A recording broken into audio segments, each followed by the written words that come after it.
小唐，你坚持住！小唐，坚持住！你坚持住！一涵，同志，乔丹，一涵，一涵，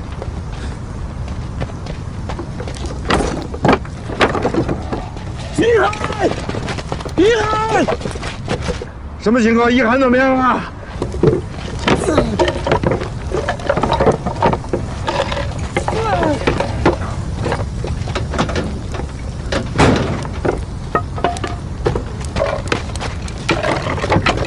老杜恢复了，恢复了！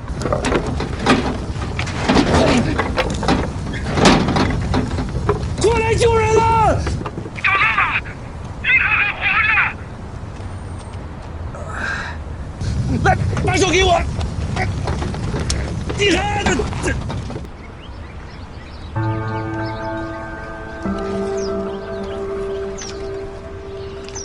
哎，慢点儿，老韩，哎，你慢点，能听懂慢点吗？尿了，尿裤了，知道吧？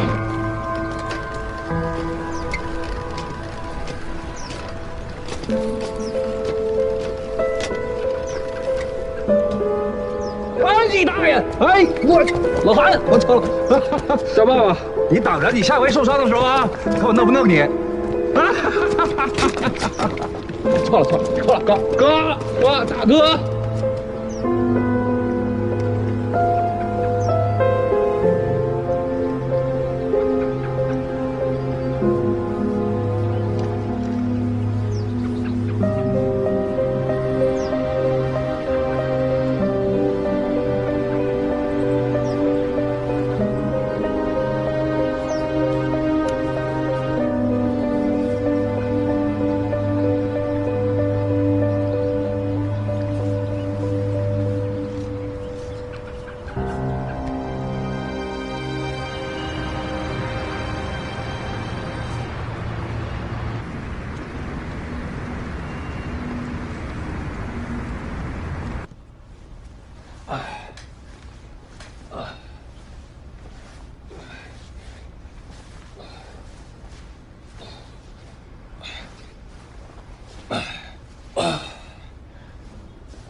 干嘛去啊？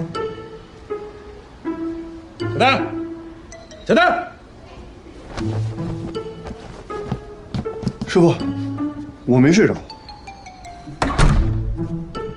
这是咱们重点的保护对象，对不对？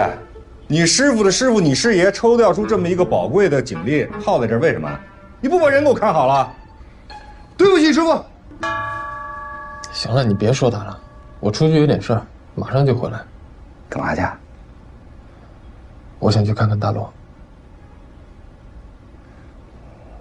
看看你这个头发啊，这乱的跟个贼似的。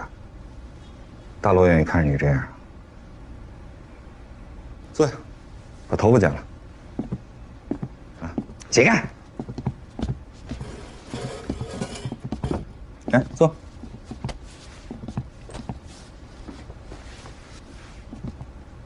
怎么着？还不信任我手艺了？哎，你个小王八蛋，从小这头发都我给你剃的吗？要不我念警校啊？那剃的比我剃的好啊！师傅，我确实比你剃的好。你剃吧。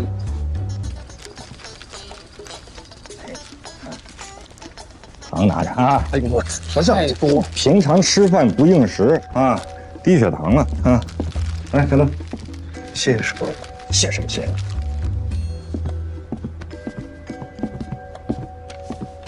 怎么样啊？这段时间跟古琳娜有联系吗？他给医院打了个电话，问我伤怎么样。你回没回啊？关你啥事儿？你说关我什么事儿？哎，小子，哎，重新认识一下，我现在是汉北市公安局刑侦支队的副支队长兼2大队队长啊。你小子现在归我管，你跟古琳娜联系，你就得向我汇报。管你什么长？这是我私事儿。这是私事吗？她是古木兰的女儿啊，是我们24小时全天候监控的对象，知道吗？你给他回没回啊？让乔丹用医院电话回了个，到乐声谢。乔丹，你小子可以啊，除了工作之余，干了不少事儿啊。师傅，古琳娜不是主动投过案？对，人家都主动投过案了，还这么多次帮助过我们。再说，也是靠人家才救了我一命，帮你们争取逃离了炸点的时间，这还不清楚吗？你喜欢他？谈不上。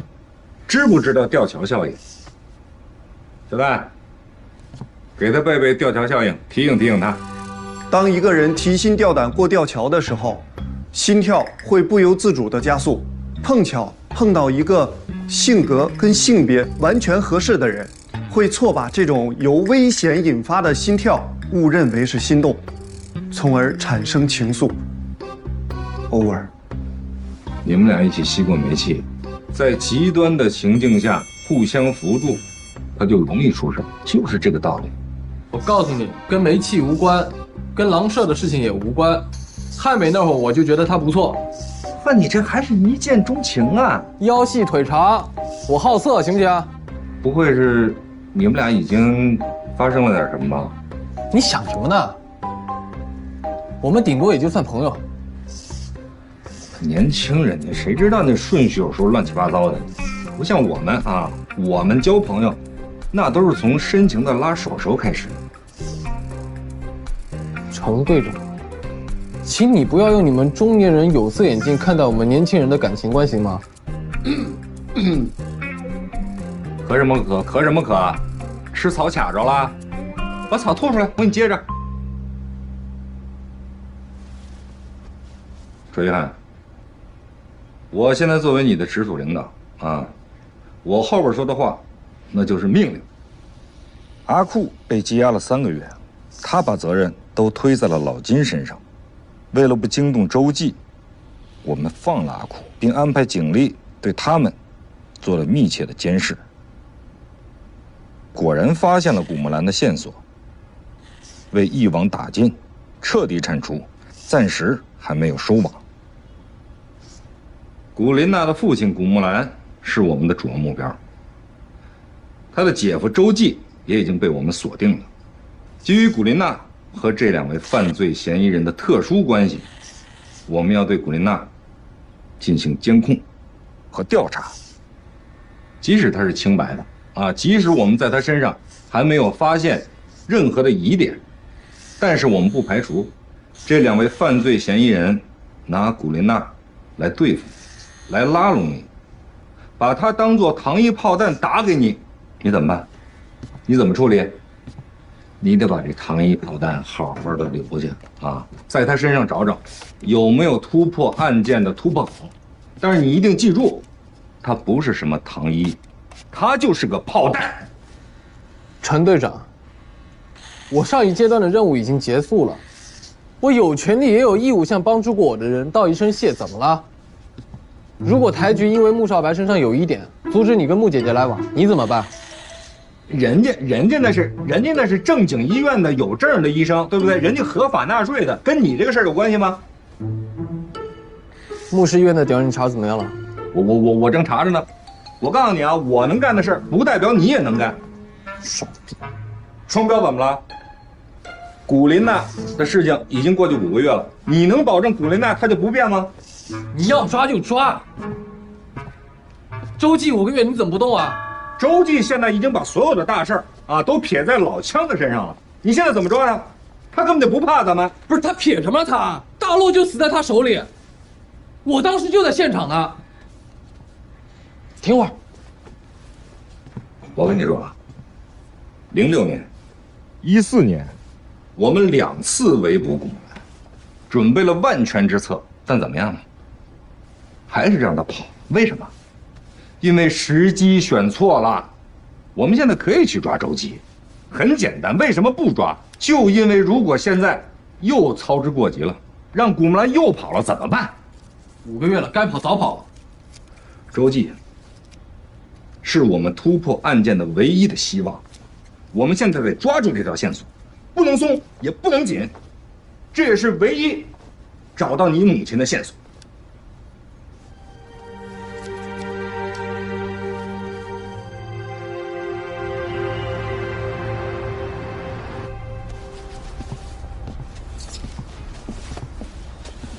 不是要看大洛去吗？我开车，咱俩一块儿去啊。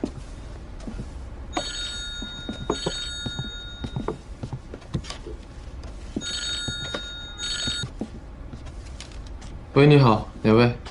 我，单小飞。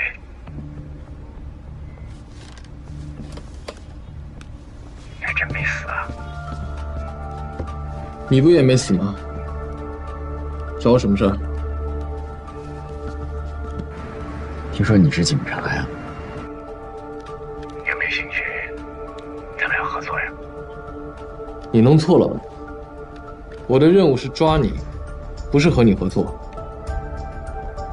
你不是在找妈妈吗？怎么了？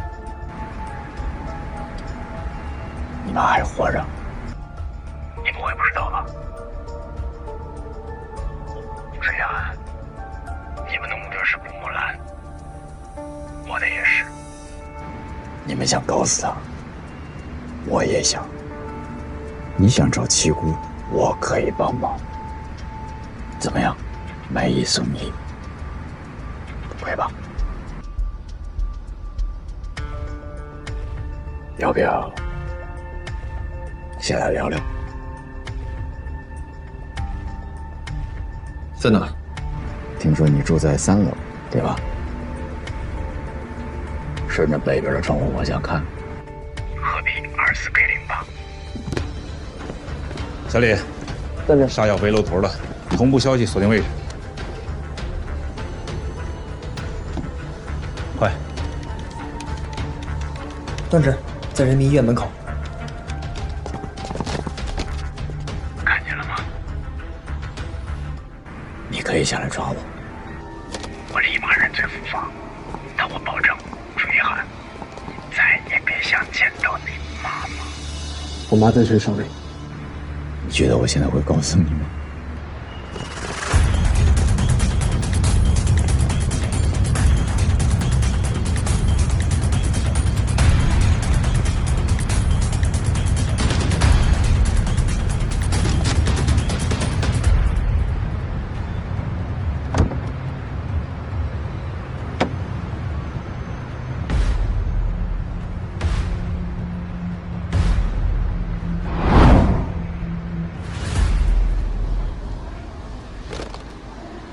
沙小飞，舒一凡，连亲妈都不要了，你会后悔的。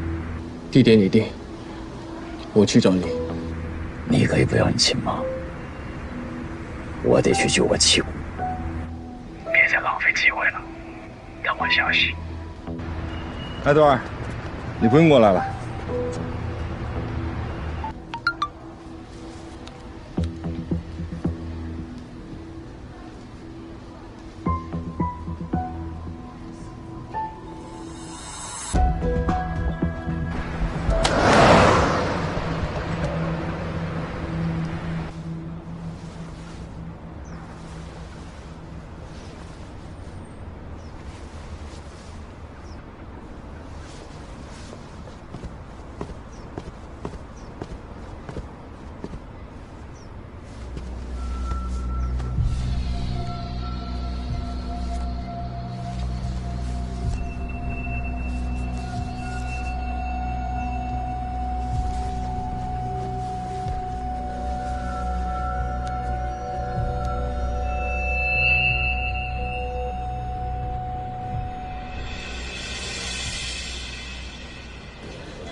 师傅，看看。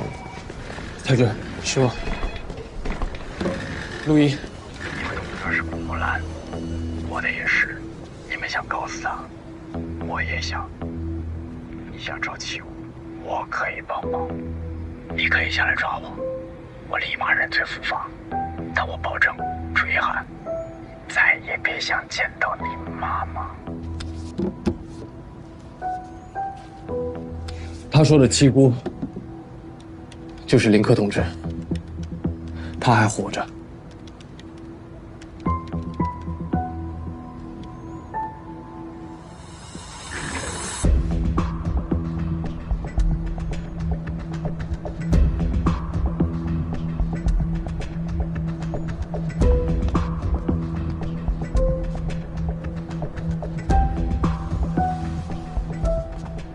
我找季真的同志鉴定过，没动过手枪。不管对方出于什么目的把视频发给我们，我们都要不惜一切代价把他营救出来。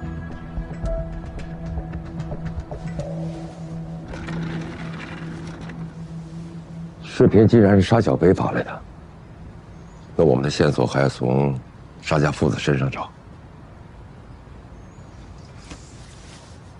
这个是从西部大饭店搜出来的，你看一下。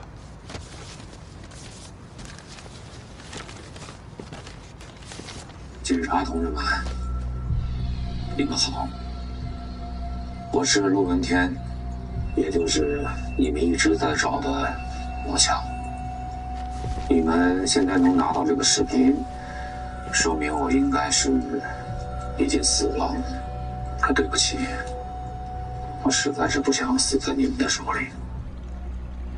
死亡，那是一种选择，也是一种欲望。近30年来，我饱受失眠、躁郁以及情感障碍的折磨。我一直在等待着一个契机，等待着那根能压死我的绝命稻草。可惜啊，我现在不得不把希望寄托在你们的手里。开永忠、郑盘，还有段青，我知道抓住我、审判我是你们一直以来的梦想。有些人已经为此劳苦半生了吧？今天我会给你们一个圆梦的机会。那首先呢，我先帮各位清点一下我儿子沙小飞的3宗罪。我的证词将会为你们的量刑和审判提供一个合理的依据和参考。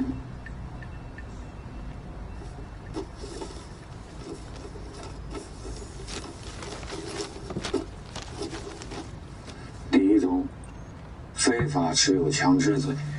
可能是因为我的负罪感吧。收养沙小飞之后，我就有意识地让他远离我的生意，禁止他摸枪。可是他到了8岁的时候，开始不听话。有一天，偷偷地把我藏在枕头边上的枪给翻了出来，并且把它拆了。一个2年级的孩子，他可能还不知道他手里的家伙和玩具枪有什么区别呢？11岁，他5年级，在5年级那一年，他写了一篇日记，是关于枪。老师看了以后，非常的害怕，批评了他，告诉他玩枪是违法的。他回家以后非常生气，跟我说：“爸爸，你犯法了。”哎，我犯法了。你们看，那时候就已经有了法律意识。他是个天性善良的好孩子。啊，请大家翻到学生日记第2页。后来，他老师拿着这篇日记报了警，害得我差点被抓。那天是我第一次对他动过手，下手很重。但是他很长记性。18岁生日那天，我选择了2个礼物，让他来挑。一件是劳力士手表，一件是920手枪。这就跟抓阄一样，如果他选择了枪，那就说明他要上道了。但是他没有。我知道他不喜欢表，于是我就问他，为什么不拿枪呢？你送我那把枪，弹夹侧面有个长条缺口，子弹太容易卡壳了。还有，枪口上挑很严重，胳膊再有劲儿也压不住，子弹满天飞。我不太喜欢那把枪。所以说，这孩子跟枪的缘分，还是老天注定的。唯一遗憾的是，他跟了我。他如果可以跟各位警官一样，上警察学校，我相信他一定比在座的各位都要出色。后来我还是拿出了一把好枪，送给了他，因为那个时候在我的身边比较危险，我是从他的安全考虑，强迫他收下了枪。这就是他的第一宗罪，在我的威逼利诱之下，非法持有枪支。第2宗，参加黑社会性质组织罪。请大家注意啊，这句话的谓语是参加，真正的组织领导者是我白一方和金生才。如果你们想找到新的证据来加重他的罪罚，我觉得还是不要白费力气了，因为你们能查到的都是我愿意让你们看到的，所以还是省省吧。第3宗是绑架罪，没错，就是你们经手的那个案子，被绑架的就是我本人。这是一份声明，里面详细记录了我威逼利诱沙小飞绑架我本人的过程。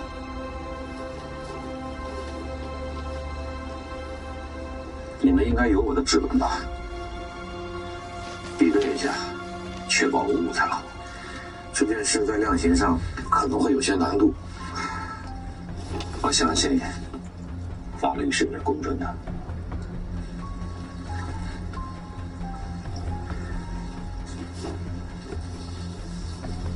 我这里还有一个 U 盘，里面详细记录了本人犯下的所有罪行，以及威逼诱导未成年沙小飞犯罪的主要过程。最重要的是里边有一段录音，2012年的，没有剪辑。那段音频完整记录了17岁的沙小飞规劝我放弃非法生意、弃暗投明的过程。虽然我没有完全听他的，但在此后的3年里，我确实大幅缩减了我的生意。不信的话，你们可以查一下2012到2015年间汉北兰川2地的案件记录，你们可以查一下枪案是不是减少了至少5成。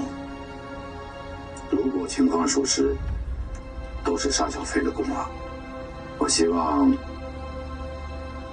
到时候量刑的时候，你们可以把这个因素考虑在内。各位警官，如果沙小飞被捕，我希望我提供的这些客观事实，可以为他争取到一个公平的裁决。我相信天道轮回，也相信法网恢恢。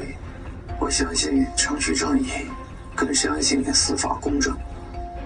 还有，我不得不提醒各位，在沙小飞接受完法律的制裁之后，他很可能会重蹈旧业。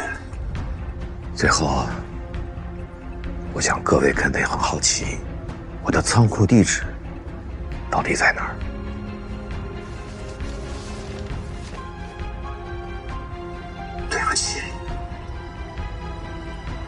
经死了，所以无法回答这个问题。现在已经基本摸清了，主管生意的，的确就是沙飞、白一方和金生财3人。金生财现在下落不明，但是按照老程的性格，肯定不会把仓库交给他。我不知道他俩是不是在跟我演戏，但现在唯一可以确定的是，主仓库是沙小飞活下去唯一的筹码。一旦他找到仓库，就可以和古木兰进行交易，即便没有，他也会空手套白狼。所以我必须回到沙小飞身边，才有更大的机会调出古木兰。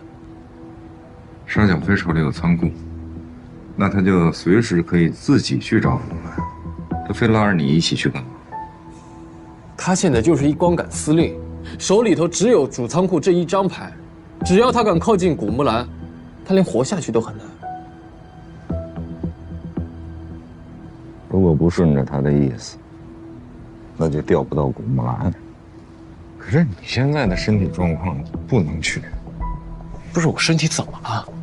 沙小飞的电话，毕竟给我们打开了一个缺口。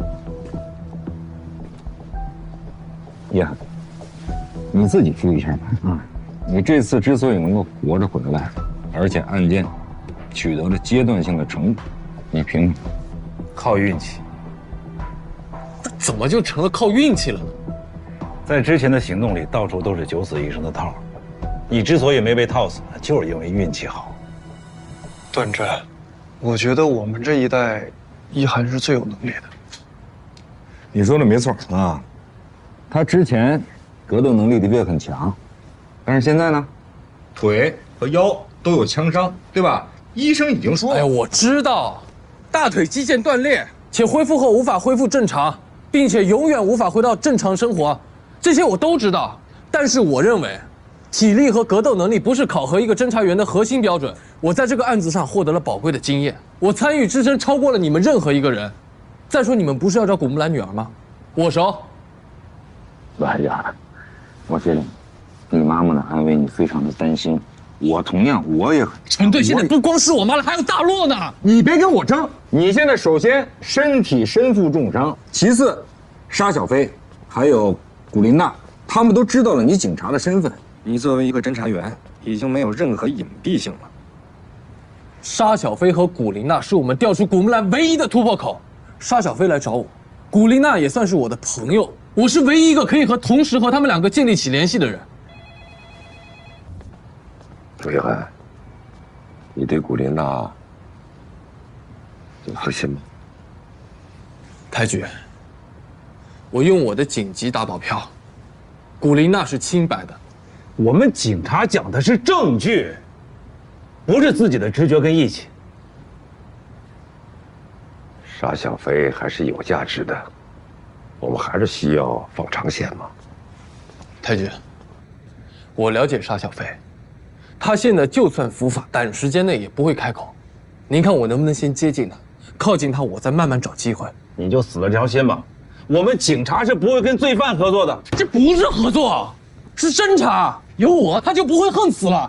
你怎么保他？不是还有你们的吗？当你一个人身处险境的时候，你凭什么？凭你的格斗能力啊！你现在身体恢复的这个状况，你连你都打不过。咱俩出去练练。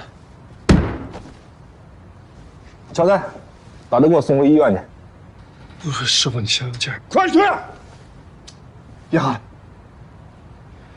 朱一涵，你说这一次跟上一次有什么不同呢？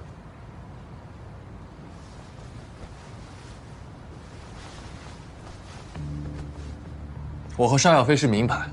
不，你是所有人的王牌。沙小飞为了活命，他会随时的利用你，害你。你要是处理不当的话，不单单是害了你自己，还有你爸爸。这样的话，我们捣碎西北狼犯罪集团的计划又再一次的宣告失败。在我们的侦查史上，没有先例说把自己的侦查员明着往狼窝里送啊，这违反侦查常识，知道吗？那我妈怎么办？那就算你跟你妈取得了联系，你那点加密水平够用吗？你怎么不够用？我都能看懂。那我考考你。行。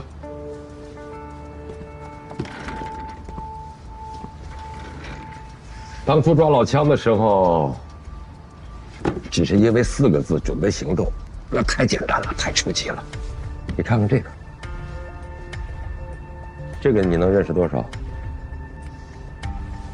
80%以上。也就是说，10个字，你认识8个字。如果说一条信息最重要的2个词你认不出来，你觉得还能完成这个任务吗？我手里那份没您手里那份完整。你不用解释。假如有一天你和你母亲建立了联系，恰恰最重要的那2个词你不认识，怎么沟通？让我得学去啊！你没有破译全文的技能，你是完不成的。我可以现学。你临时抱佛脚不晚。开局，您给我1晚的时间，明早咱们见分晓，可以吗？好。明天早晨6点钟，我给你发篇文章。我上班以前，你把它交给我，前提是不能参照母本。没问题。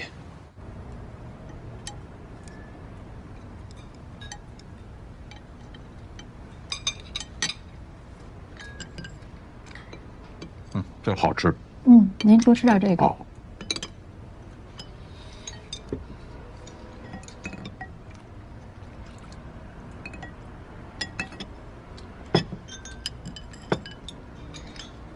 舅舅谷小文是谁啊？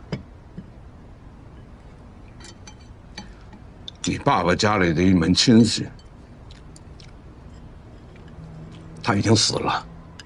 很亲吗？他要是活着的话，你得叫他堂姐。舅舅，你答应过我，不会骗我的。你要不再好好想想，是不是记错了？娜娜，咱们这儿就你姓谷的最多吗？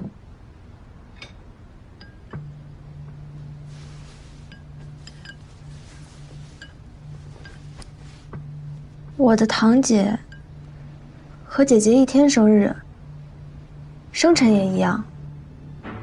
姐，双胞胎的生辰都未必一模一样吧？你是我亲姐，对吧？我们的爸爸在哪？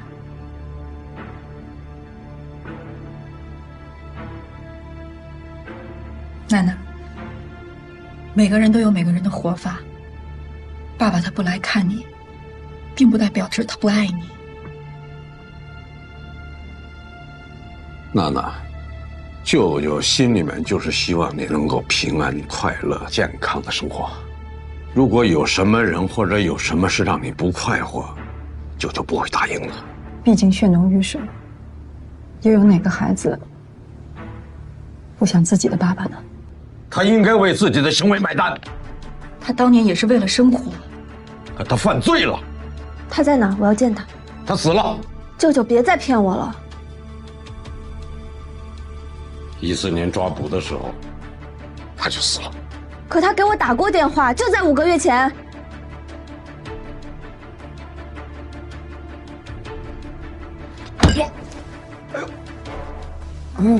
爸，你没事吧？啊？我的药。舅舅。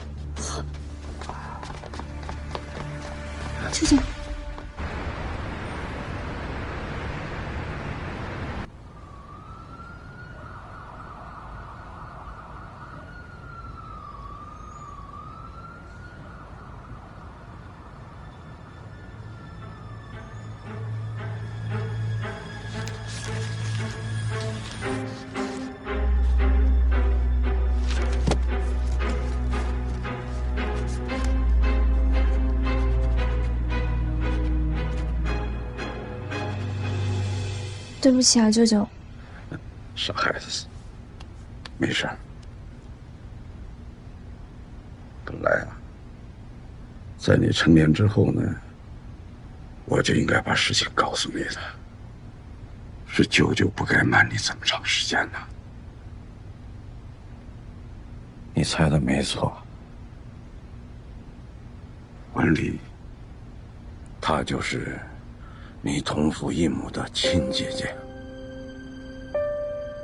吴孝文是她的本名，她的妈妈叫周丽。92年逃亡的路上出了车祸，人没了以后，你姐姐就来到我们家，随了我的姓，改了姓名。本来啊，我是打算在她名字里给她亲生父母多点联想，就把她妈妈的丽加了个偏旁，放在她的名字里了。那我爸为什么把姐姐交给你啊？你爸爸是当年全西北最可怕、最可恨的人。公布了，西北狼集团是反枪制毒、非法倒卖文物，在边境线上为祸一时。西北狼集团核心是7个人，你爸爸就是他们其中的领头人。2014年，警方重创了西北狼，在事发之前，我劝过他，没用。娜娜，一个人是没法选择自己的亲生父母。作为长辈呢，我也没帮你维系好自己的完整的家。舅舅，对不起。那我妈妈……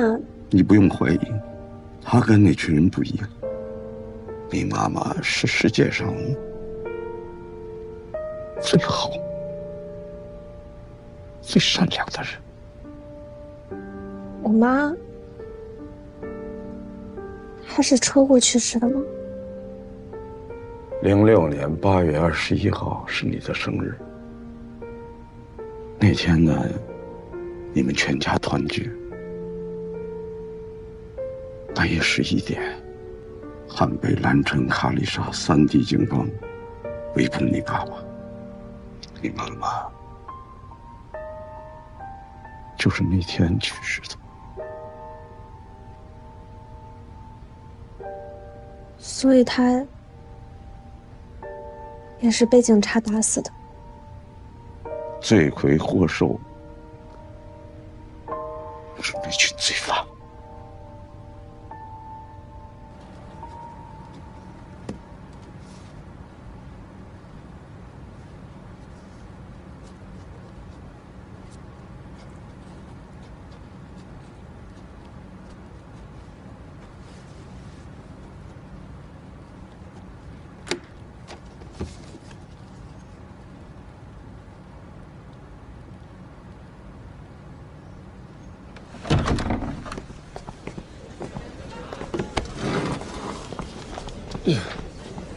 我没事啊。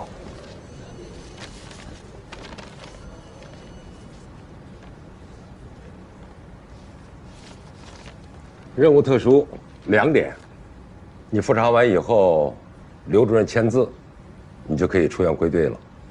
2，归队以后，你跟乔丹做一次身体对抗练习，你来监督，秘密进行，不许阴私舞弊啊。只要你跟他打个平手，化妆任务这事儿我可以考虑。是。太君，您这是考验我还考验一涵呢？考你俩。我昨天晚上我都没睡着。小丹，你要是连一个刚出院的都打不过，真可以申请调岗了。好好准备吧。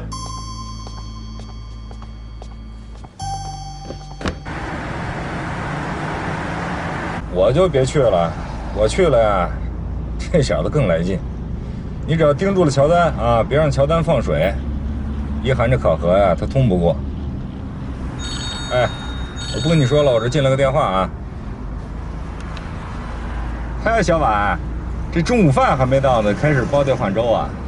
以前可没这待遇啊。现在有时间吗？怎么了？我在白虎门喝胡辣汤，一起吗？现在吗？不行吗？行啊。你要是有别的急事就不用过来。没什么急事，我马上到啊。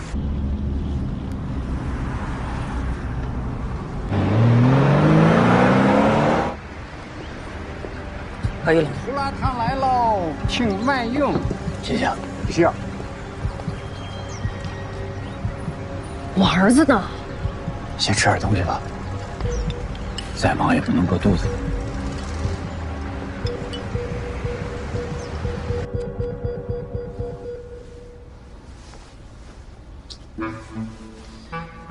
不是一涵，意思意思就得了，还真往死了打。你说我给你打个好歹，那师傅不把我给吃了？我跟你说，等会儿咱俩谁揍谁还不一定呢啊！你就别让着我。我可……师傅，你这一天天的怎么那么困呢？我这回真没睡着。我用给你拿个枕头吗？不用。准备的怎么样了？开始吧。不等陈队了呀。他说怕看见你挨打，自己受不了就不过来了。咱们先开始啊。无限制格斗，输了呢，接着住院。我不喊停，不许停，明白吗？明白，明白。开始。于涵，你就这点本事，你这样去找沙小飞，你去给他当小盆吗？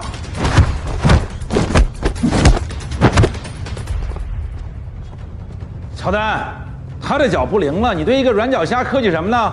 上啊！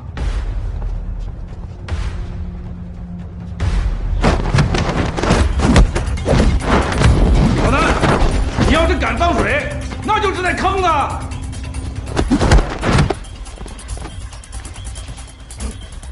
就那给我来劲！唰，快点！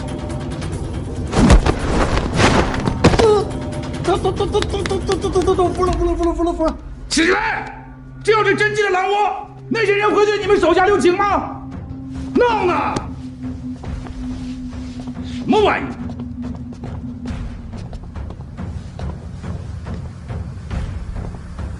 我陪你练练。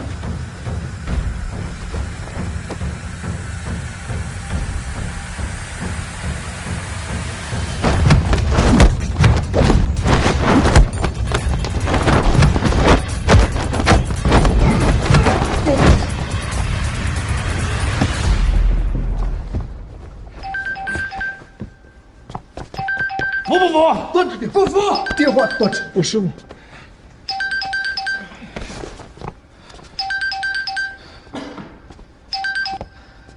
喂，道儿怎么样啊？还能怎么样？这腿都软着呢。如果过半个小时之后不给你打电话，你来一趟白虎门的胡辣汤啊。白虎门，什么情况啊？没什么事儿，但是我觉得好像有点不太对劲儿。这是你的出院报告，你先拿着回去报道。今天考核不算啊，等我们回来再说。走。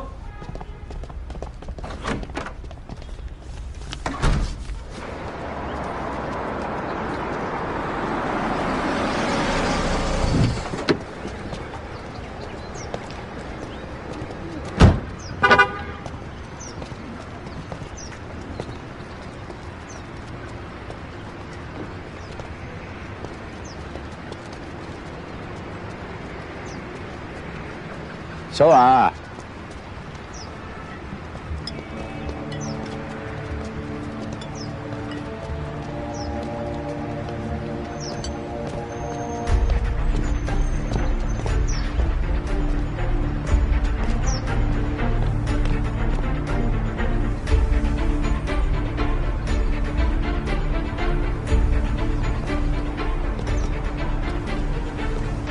沙小飞，我是来自首的，别紧张。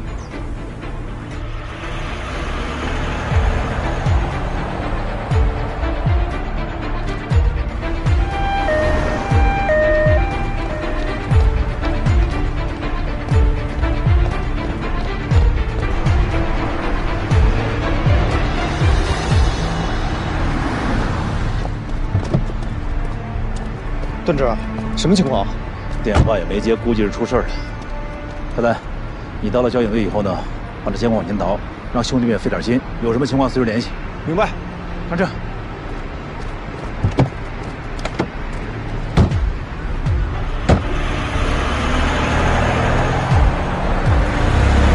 小婉，你没事吧？小野在他手上。不好意思，想跟您单独聊聊，所以使了点花招。让他走。穆小姐，咱们说好的，私人聊天，报警后果自负。小婉，你先回家啊，这儿的事我来处理，孩子会安全的，你放心。走啊！走啊！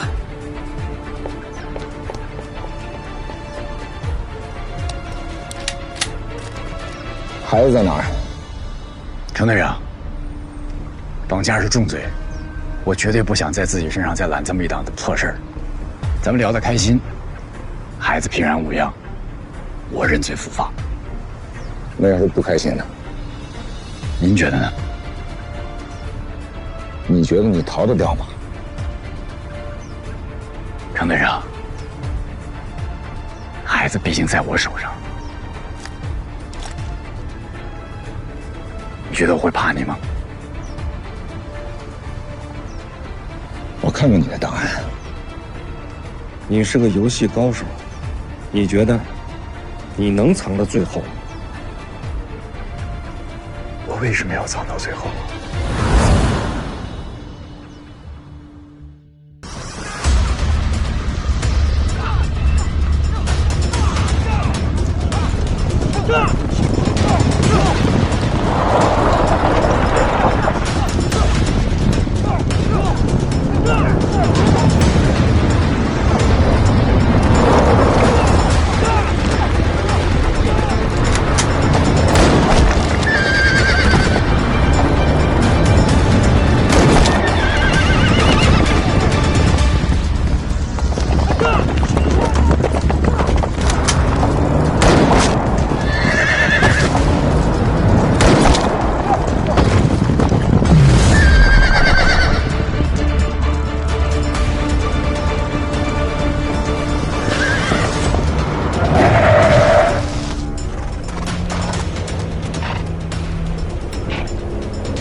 私吞枪火，想要自立门户，这要搁在古代叫谋反，那是要杀头的。说句掏心窝子的话，你是拿枪的，我是做药的，你瞧不上我，这很正常。但是你不能欺负我。13年的除夕，你当着我闺女的面扇了我一大耳光子。说句实话，弟弟我记仇了。看来还是打你打轻了。头2年吧，你手下的生意好，我正眼都不敢瞧你。可是有个道理，你应该明白。功高盖主是没有好下场的。王朝的崛起没有不死的功臣。没想到，没等老谷动手，你却自己给自己挖坑埋了。可惜呀。谁通知的老谷？七妹。心嘛，漂亮的女人都会说谎啊。没想到你和我一样，都选择相信他。何哥从来没跟他泄露过我要干什么。老七那可是个精灵啊，你只要稍微动一下，他就能闻出你想干什么。打头一眼见着他，我就想睡他，可是到目前为止，我连个指头都没敢动。刁钻而又美丽，深不可测。我对付不了他，你也对付不了他，老古把持也不行。阿四，你跟我鱼死网破不值当吧？而且你最好把你的人撤了，否则可能会发生我们都承担不起的后果。你知道我这个人唯一扛不住的就是女人的眼泪，但是今天这儿没有女人。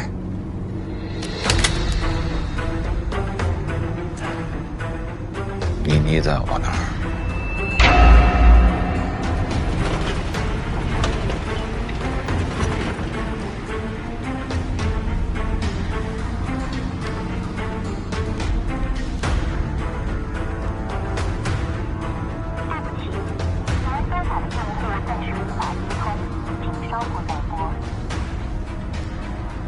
三哥，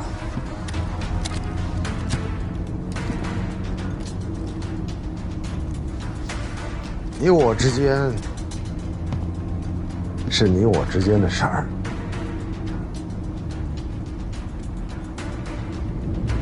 祸不起孩子吧？小飞应该也在你的地下室吧？好，我答应你。一定会把小飞给放了，但是你今天真的走不了。你不会不知道，小飞不是我亲生的吧？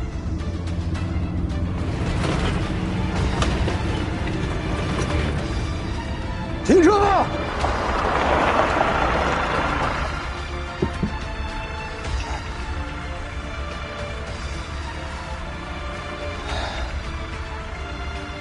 放心，妮妮会没事的。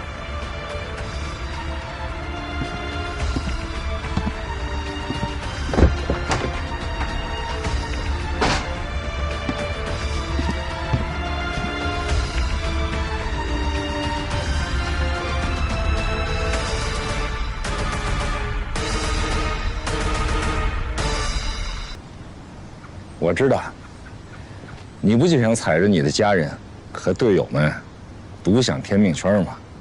您理解错了，我现在没有家人，也没有队友。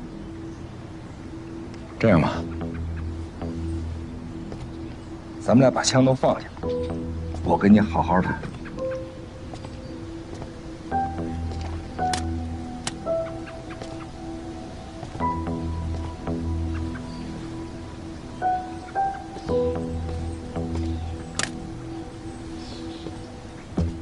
你看这样多好。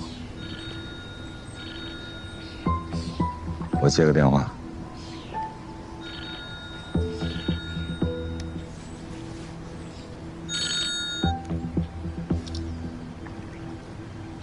我就是想跟你好好的谈谈。你说你这么做，你到底要什么？我要楚一涵。要他干什么？陈队长，你现在应该解决的是，让他在20分钟之内出现在我的面前。时间不等人，不要考验年轻人的耐心，很危险。沙小飞，我知道你现在很狼狈，需要一个人保护你，但是他不是最好的人选。如果说你想让他来给你做人质，作为你跟古木兰的谈判筹码，那我们是不会同意的。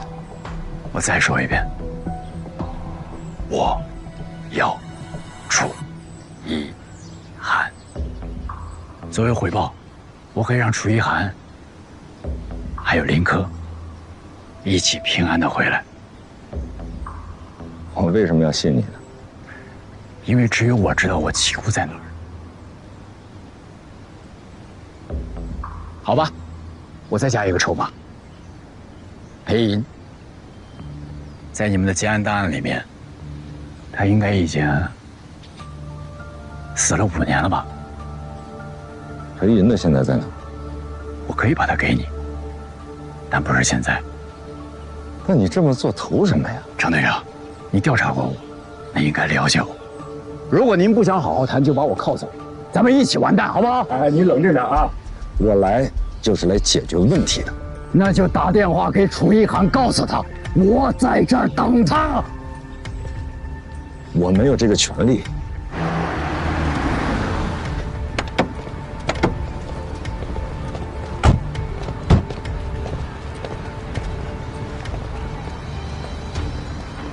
师哥，师哥，你们这些后爹，不是亲生的就不心疼是不是？哎，这人不是我叫来的，我现在让他走好吗？文清，你赶紧离开这儿，能走多远走多远啊！小婉的孩子在他手上呢，我正跟他谈着呢。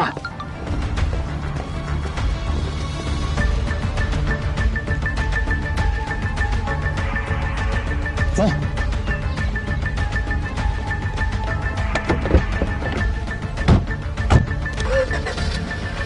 穆小野在他们手里，马上调取楼兰小学周边的监控，什么都不要放过。是。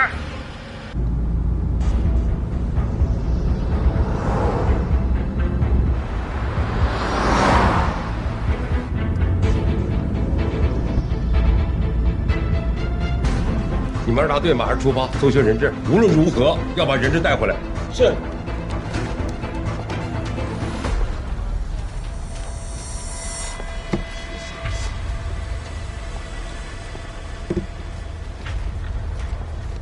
这样，我把我自己铐起来，这样我就对你没有任何威胁了，好吗？我的枪也在这儿，我不会伤害到你。如果你愿意的话，你可以绑我走。我要楚一涵，你先冷静点好吗？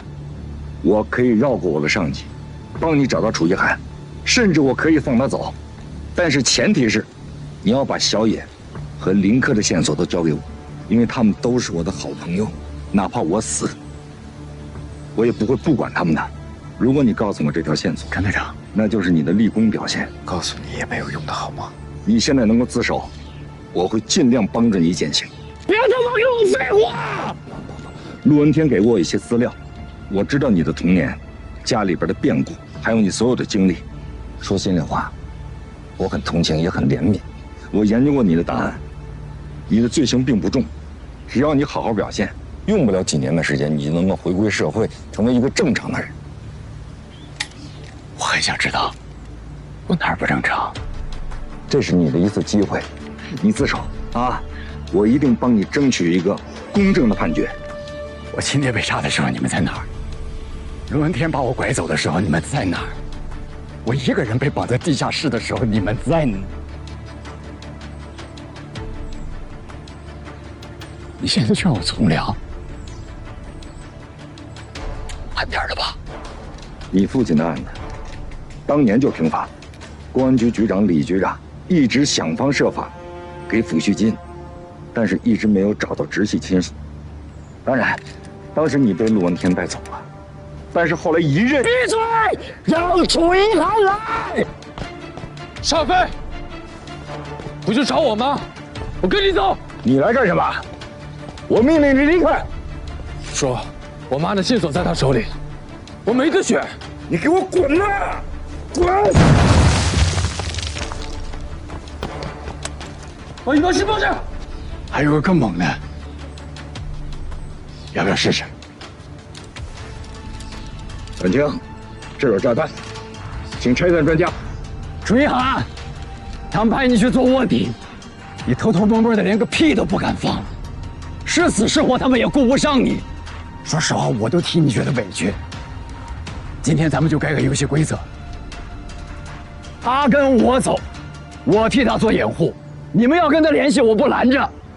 你们要抓周记、裴莹、古木兰，我可以帮忙。怎么样？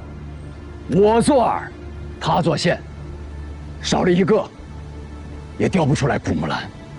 别误会，张队长，我不是你们的线人，只是互相利用而已。我的诉求就这么简单。段清，拆弹专家已经动身了，你尽快锁定炸弹的位置。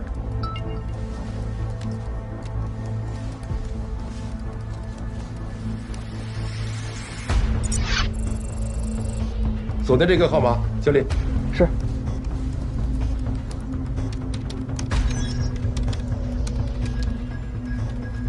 太君，号码在汉本新区朱雀路中段。德杰啊，孩子回来以后，你让楚一涵跟他走。为什么呀，师傅？这是命令。是。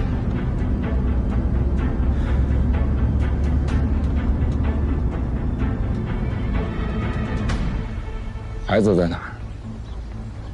炸弹在哪儿？楼兰球场，小朋友不听话，逃课，去那儿打篮球去了。德江，孩子在楼兰球场，有炸弹。交给我。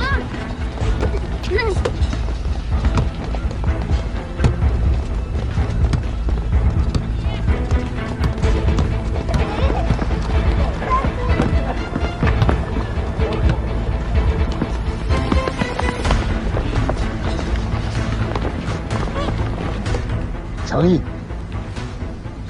放这儿了。但是不管我按不按他，到了时间炸弹一样会炸。程队长，抓紧时间。走了。一涵，你这是在犯法！你这全国反呀！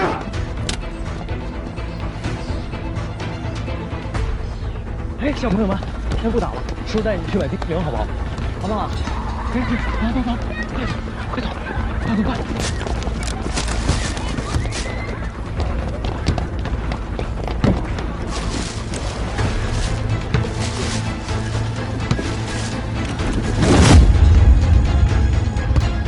快撤！有炸弹，快撤！快撤！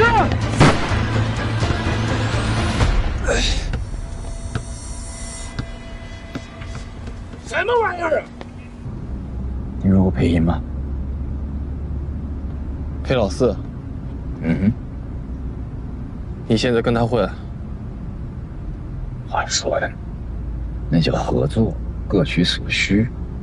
哦，对了，他手底下有个叫大唐的人，小一点，手比你还黑。他妈穷的叮当响。他跟你合作什么呀？套话啊！我还实话告诉你，我手里有个军火库，抓我呀！抓了我，可就再也见不到妈妈喽。我妈在裴英手里。脑子快，是个做卧底的料子。哎，对了，身上没带什么不该带的小零件吧？我劝你啊，要是带了，赶紧顺手扔出去，让裴英发现了，我可救不了你。我有你救。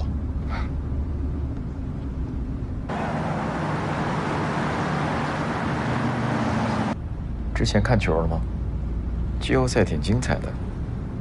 科比退役之后就没看过。哟，科密啊，不像吗？单打，单打，81分。怎么样呢？孤胆英雄啊！我一直在想，这辈子能不能像科比一样有本事？拿自己跟科比比，我挣的钱肯定比他多。我告诉你，沙漠虎的遗产就算找到了，也得全部上缴。你1分都别想拿着。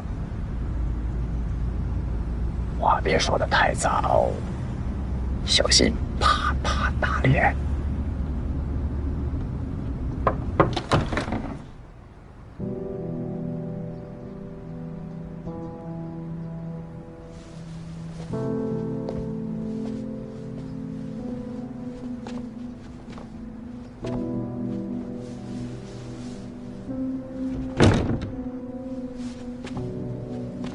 这饭怎么一点都不吃？姐，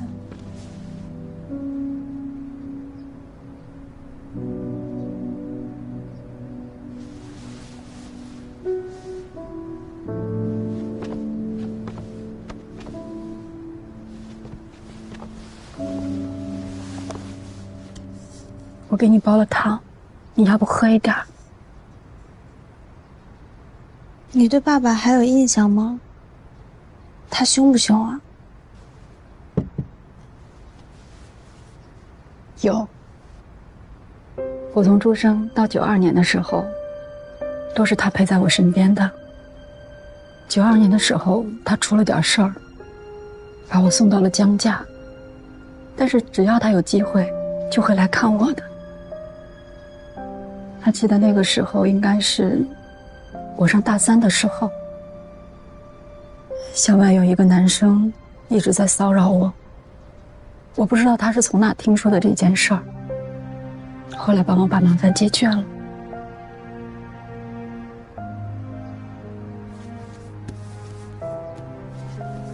这个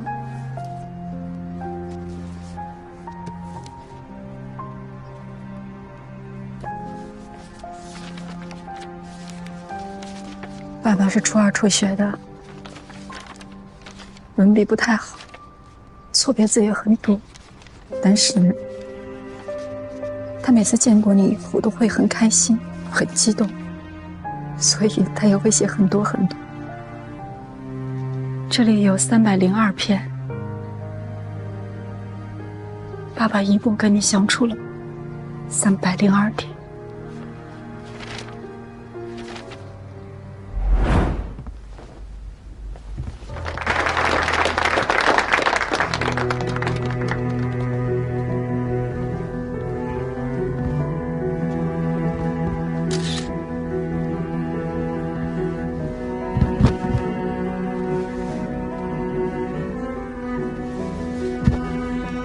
加油！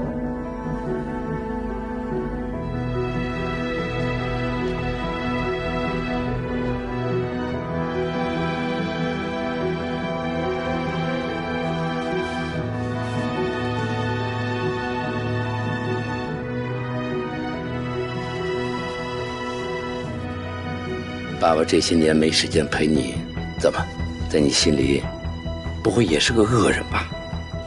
我争取在金阳大会之前，让你爸爸跟你通一次话，到时候你可以亲口问问他，他是不是那个大恶人。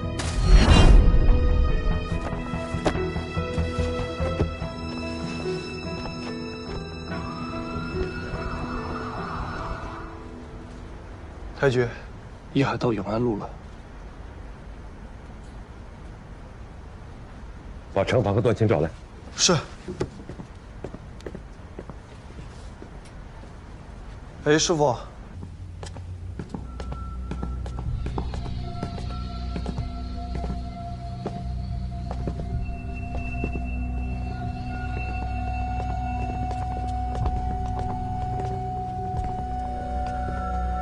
周记，你来我家干什么？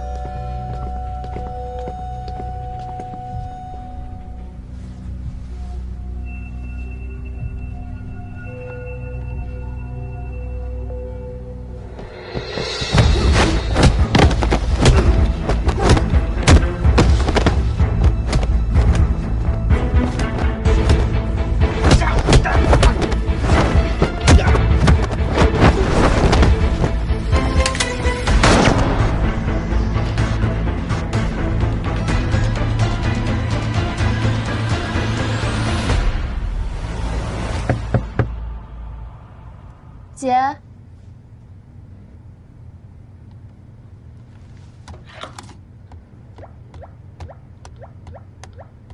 已探索。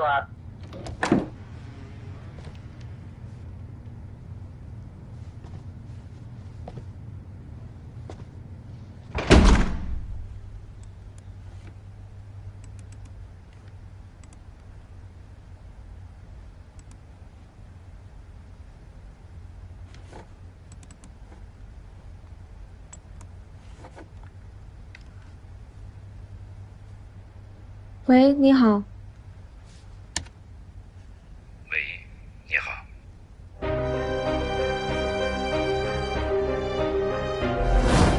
喂。是我，我是爸爸。娜娜，是我是爸爸。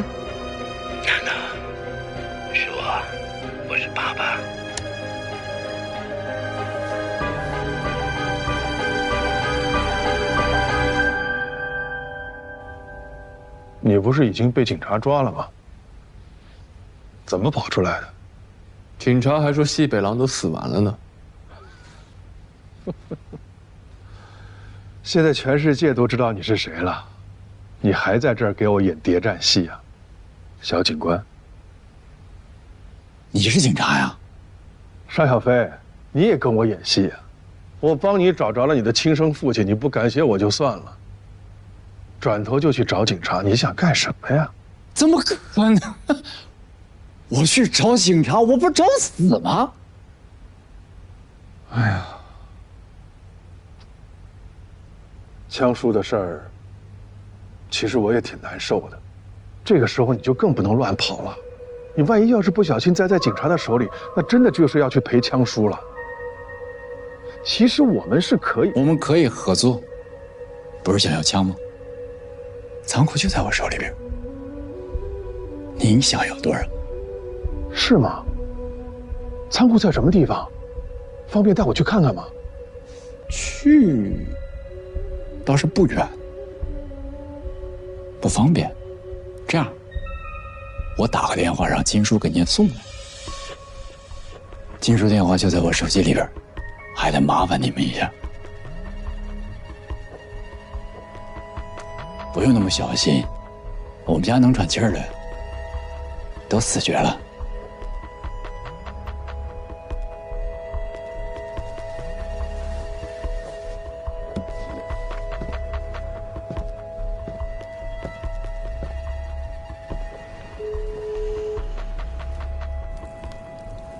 喂，我小飞呀，我在永安路老别墅。什么事儿啊？有人想买咱家的货，赶紧的。哦，我准备一下啊。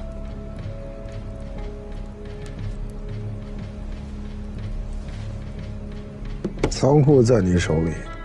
怎么可能？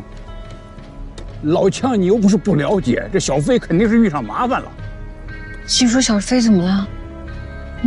你不能不管他呀。你要是不愿意去，我自己去。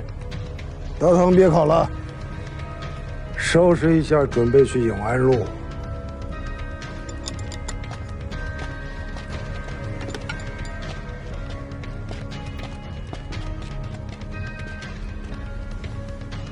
别跑，孩子！我现在就带你去找小飞。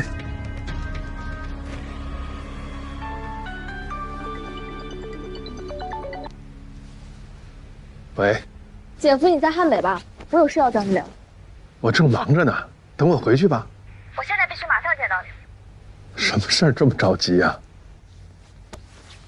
我爸、我姐，还有你的那台电脑。给我个地址，我明早就到。好，明天见，我先挂了。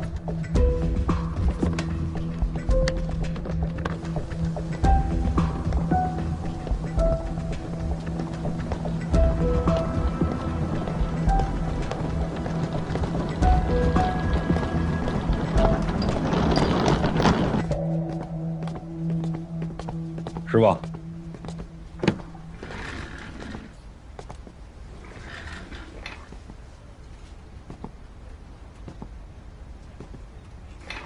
想骂人啊？开始吧。这兔崽子，您这几年惯这孩子惯的可真够可以的啊！他要是再对我这样，您就让我直接……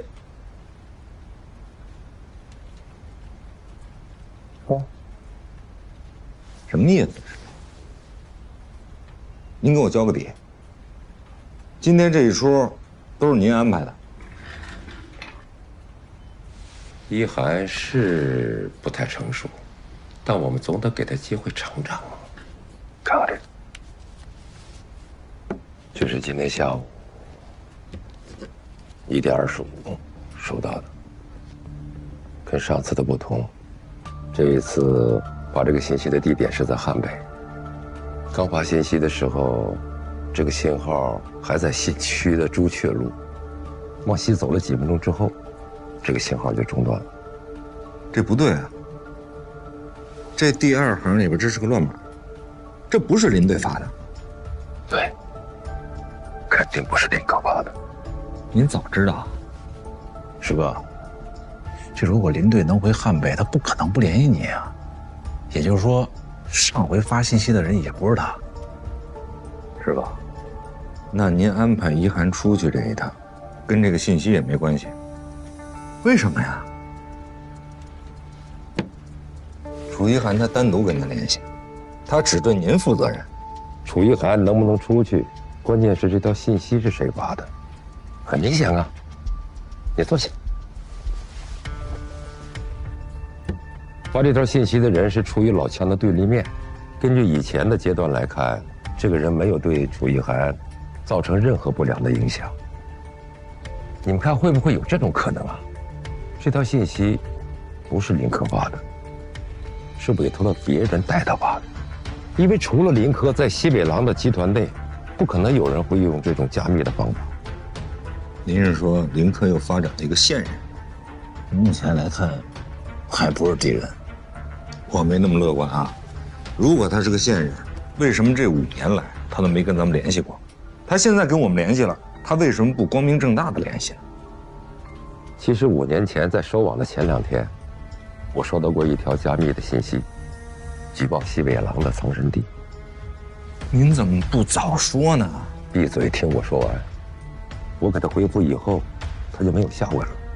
这么多年了，我一直没有搞明白，这条信息是来自林科，还是别人代发的。以后我派人去查。这是一个没有登过记的黑卡，地点是在卡里沙的北部，靠近西北狼犯罪集团的总部。收网以后呢，死的死，逃的逃。所以这条信息是不是来自林科，至今还是个谜。所以您就怀疑，那个发短信报警的人，很可能就是5年前的同一个人。只是怀疑。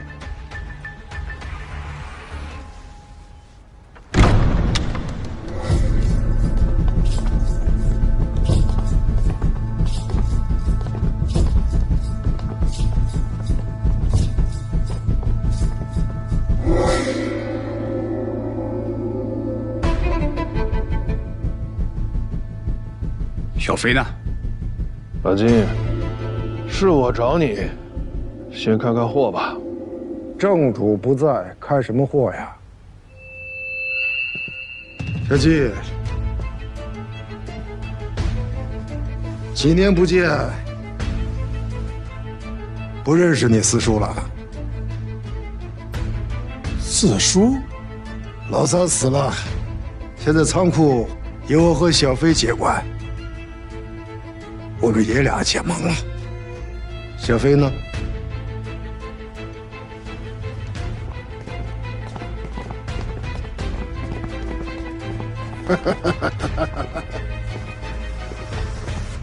怎么样，小飞？四叔没骗你吧？任着性子跑，我上哪儿找你们去？你就是龙七，好孩子，让你们受委屈了，四叔替你们出气。老唐，都是些故人，意思一下就行了。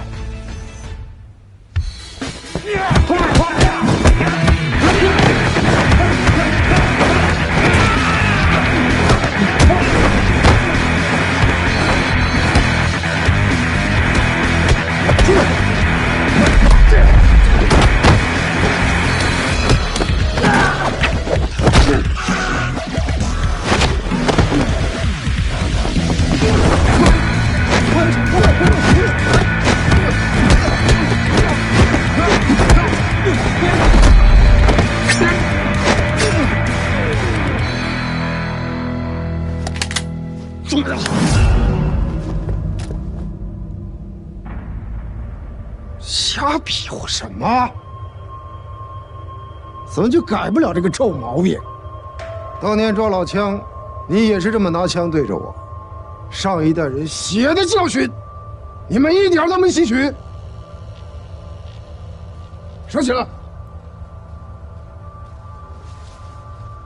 臭奴婢！赶紧送医院吧，别落下病根儿。明天晚上再来，四叔亲自为你下厨。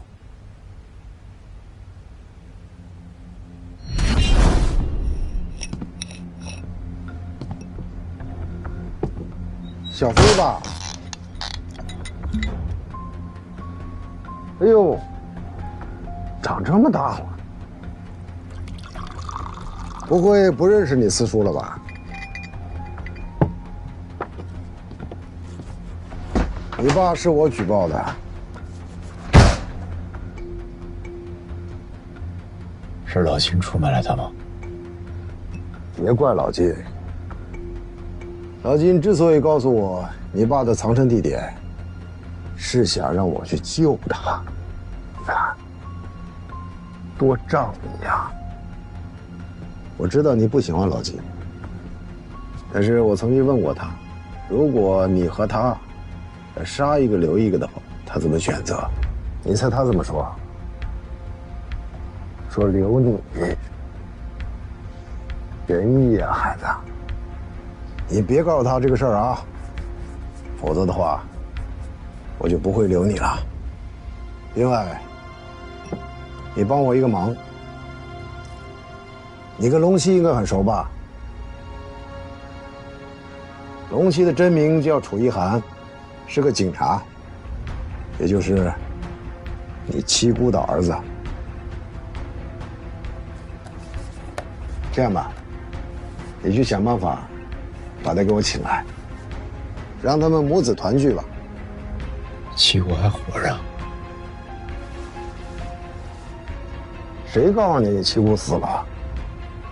你女朋友现在是在永安路老别墅藏着吧？去吧，把龙七给我找来。女朋友，我先替你照顾。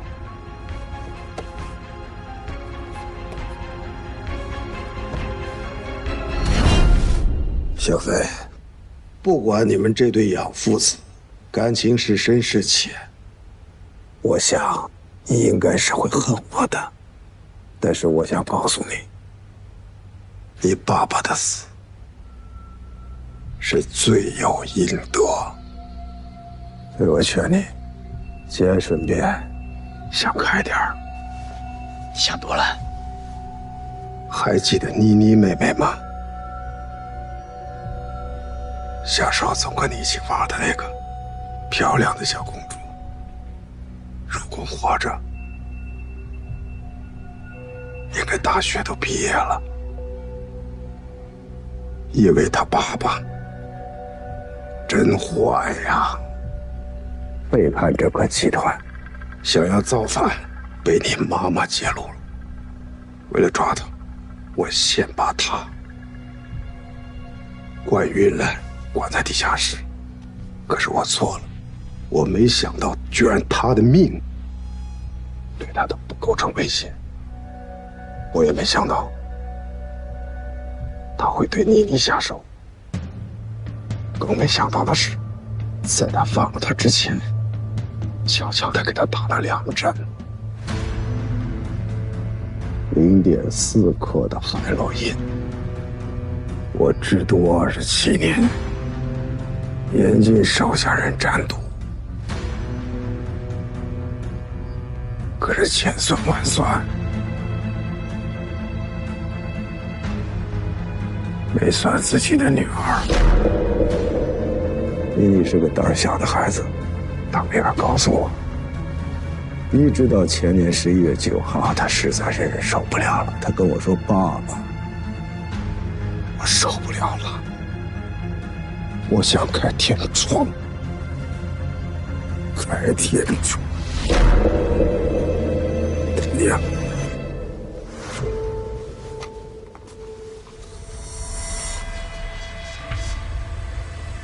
什么叫开天窗？动脉注射。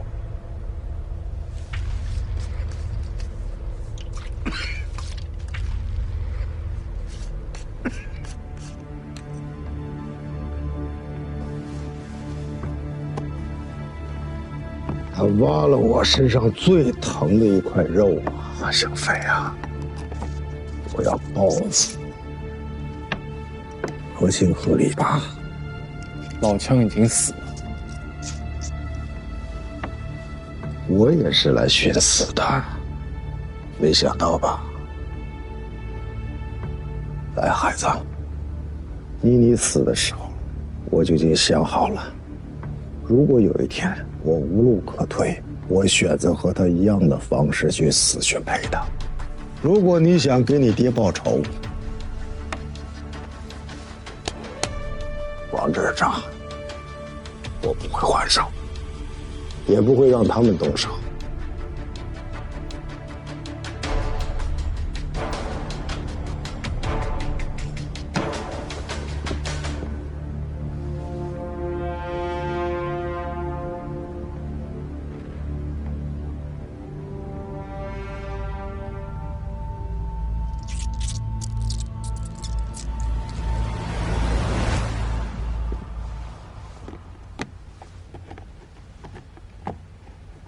子说：“和平。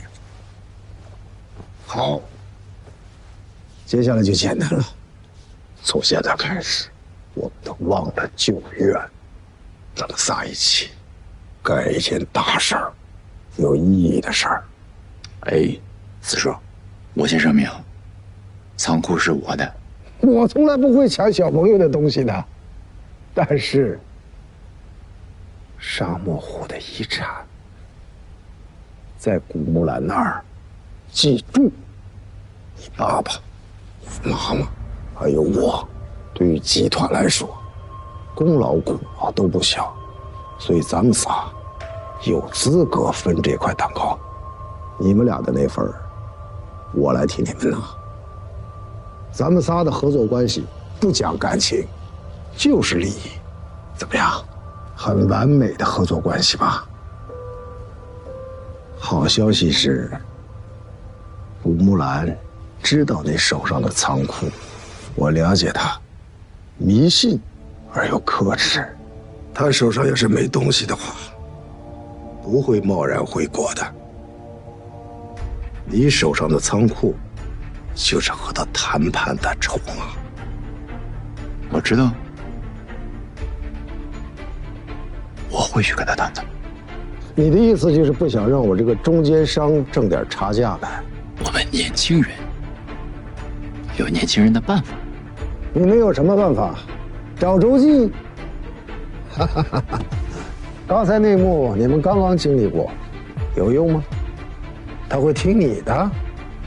如果说现在周记拿着这个玩意儿，狠狠地攮进你的脖子，还有残留，你能不妥协吗？你把他吓坏了，可就没得谈了。好，来吧，咱们重新认识一下。鄙人姓裴，裴淫，淫荡的淫。我妈呢？事情得一件一件的说。我先验明正身吧。告诉我，你的星座？处女座。不对，重说。天蝎。生日？96年10月。生日？31号。几点几分？问这干嘛？我给你算命。晚上9点10分。老金给我算了一命，说我今年有一段父子孽缘，对方是金命、辛金、身强、金银珠玉、性地虚灵、气禀晶莹，果儿温润而清。说人话！我妈在哪儿？别急嘛，孩子，命难改，运可变。简单点说，孩子，叫我一声干爹，替我挡住这段孽缘。叫不了。看来